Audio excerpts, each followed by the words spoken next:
Grabe! Andito ako ngayon sa isang gasolinahan na walang cashier.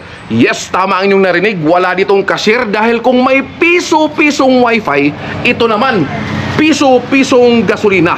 Subukan natin kung totoo nga ba na pwede tayong magpagas dito kahit piso. So insakto tayo ngayon guys dahil magpapagas si Sir Philip. So ako excited ako dahil piso. Biruin nyo piso. Tara, subukan natin. Saan to sir? Ito yung sa piso. Oo, sa piso. Sa piso.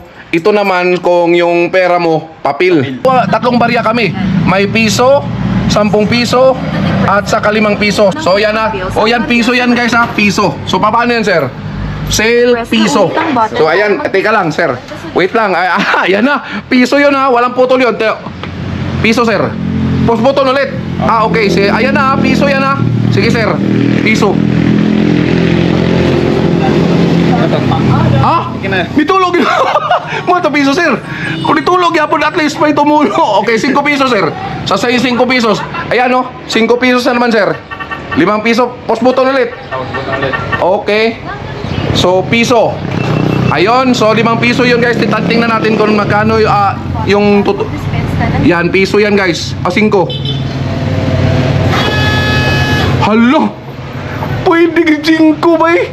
Ano, tanda kaya to eh.